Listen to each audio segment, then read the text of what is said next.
여러분, 상상해 보십시오. 먹을 것이 넘쳐나고 천적도 없으며 질병 걱정조차 없는 완벽한 세상이 있습니다. 굳이 아등바등 일할 필요도 없고 월세 걱정도 노후 걱정도 없는 그야말로 지상낙원입니다. 만약 이런 세상이 주어진다면 그곳에 사는 생명체들은 영원히 행복하게 번영했을까요? 놀랍게도 정답은 전멸이었습니다. 단 한 마리도 살아남지 못했습니다.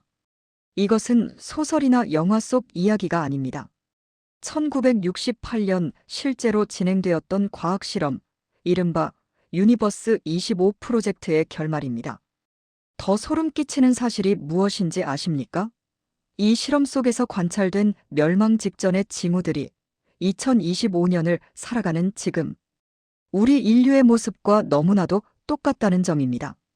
스스로 방에 갇히는 청년들, 바닥을 모르고 추락하는 출산율, 그리고 이유 없는 혐오와 범죄까지. 과연 50년 전 쥐들의 사회에서 무슨 일이 벌어졌던 걸까요?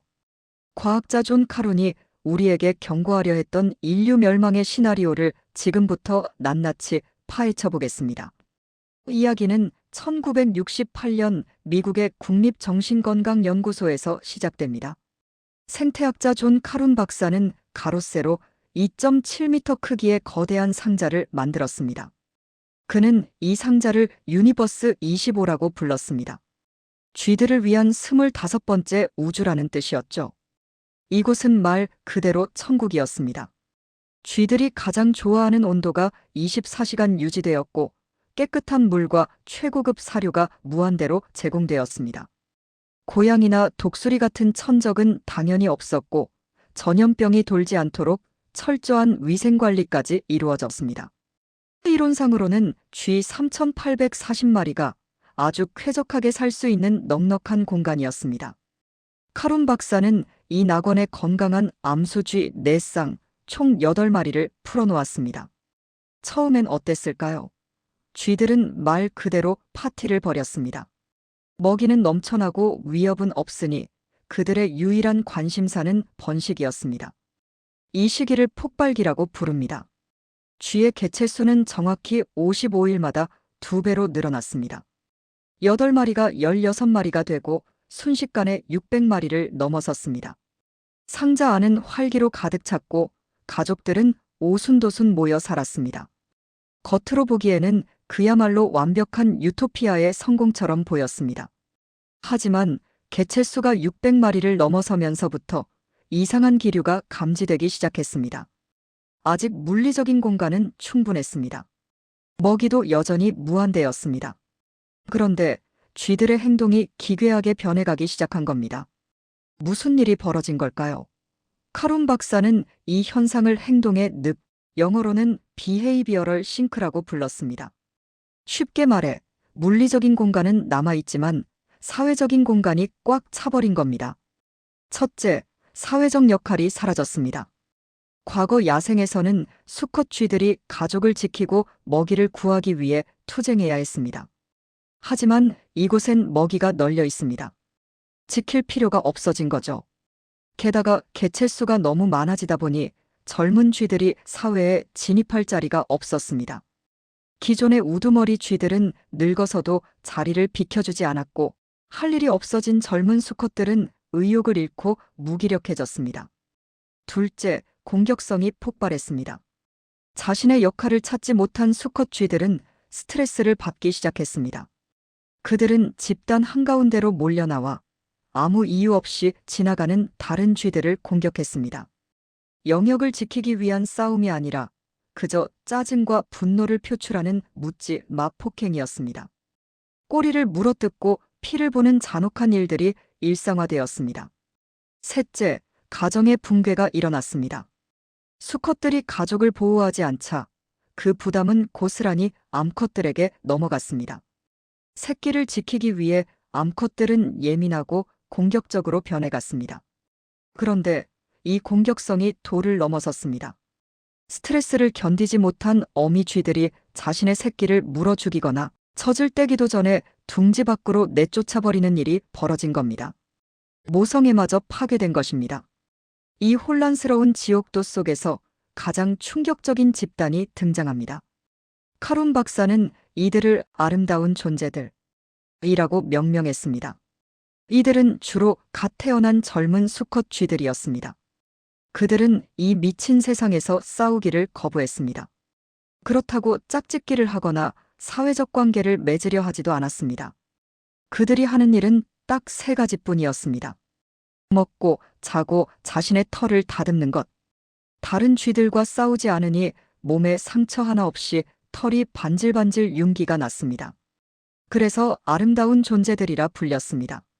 하지만 그들의 내면은 이미 죽어 있었습니다. 그들은 구석진 곳에 혼자 틀어박혀 철저한 고립을 택했습니다.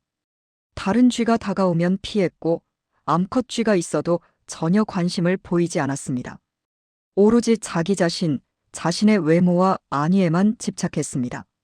2단계에 이르자 유니버스 25의 출산율은 수직으로 추락했습니다. 암컷은 짝짓기를 거부했고 수컷은 무기력했습니다. 실험 시작 561째, 개체수는 약 2200마리에서 정점을 찍고 멈췄습니다. 수용 가능한 3840마리에는 한참 못 미치는 숫자였습니다. 그리고 600일째, 마침내 마지막 새끼가 태어났습니다. 그 이후로는 죽음뿐이었습니다. 노인 쥐들만 남은 세상에서 그들은 하나둘씩 늙어 죽어갔습니다. 재미있는 건 후반부에 개체수가 줄어들어 다시 공간이 널널해졌음에도 불구하고 쥐들의 행동은 돌아오지 않았다는 점입니다. 이미 사회성을 학습하지 못한 세대, 관계 맺는 법을 잊어버린 쥐들은 다시는 번식하지 못했습니다. 결국 1973년 마지막 수컷 쥐가 숨을 거두면서 유니버스 25는 완전히 텅 빈 상자가 되었습니다. 완벽한 낙원은 그렇게 전멸로 끝이 났습니다. 여러분, 이 이야기를 듣는 동안 머릿속에 계속 떠오르는 장면들이 있지 않으셨나요? 존 카룬 박사는 실험이 끝난 후 이렇게 말했습니다. 육체적인 죽음 이전에 정신적인 죽음이 먼저 찾아왔다. 지금 우리의 현실을 돌아봅시다. 풍요로운 사회지만 경쟁에 지쳐버린 청년들, 사회적 관계를 끊고 방 안으로 숨어버린 은둔형 외톨이, 즉 히키코모리의 급증. 결혼과 출산을 포기하고 나 자신의 행복과 외모 가꾸기에만 집중하는 세태. 타인에 대한 이해보다는 혐오가 만연하고 묻지마 범죄가 뉴스 도배를 하는 세상. 카룬 박사가 말한 아름다운 존재들은 어쩌면 복잡한 인간관계에 지쳐 스마트폰 속으로 혹은 자신의 방으로 숨어버린 우리들의 자화상이 아닐까요? 쥐들이 겪은 행동의 늪은 물리적 공간이 부족해서가 아니라 사회적 스트레스를 감당할 수 없어서 발생했습니다. 지금 우리가 겪고 있는 초저출산과 사회적 고립 역시 단순히 집값이 비싸서 돈이 없어서가 아니라 과잉된 사회적 접촉과 경쟁 속에서 관계 맺기 자체를 포기해버린 결과일지도 모릅니다. 물론 인간은 쥐와 다릅니다. 우리에게는 이성을 가진 뇌가 있고 문제를 인식하면 바꿀 수 있는 힘이 있습니다. 하지만 유니버스 25가 던지는 경고는 분명합니다. 물질적인 풍요가 행복을 보장하지 않으며 사회적인 유대감이 사라진 공동체는 결국 소멸한다는 것입니다. 마지막 쥐가 죽던 날, 그 상자 안은 더없이 조용하고 평화로웠을 겁니다. 하지만 그것은 생명이 있는 평화가 아니라 죽음의 침묵이었습니다. 우리는 지금 어디쯤 와 있을까요? 폭발기일까요? 아니면 이미 아름다운 존재들이 지배하는 쇠퇴기로 접어든 것일까요? 쥐들의 천국이 보여준 지옥의 묵시록. 그것이 단순한 실험 결과일지 아니면 인류의 섬뜩한 미래 예언일지는 이제 남은 우리의 선택에 달려 있습니다.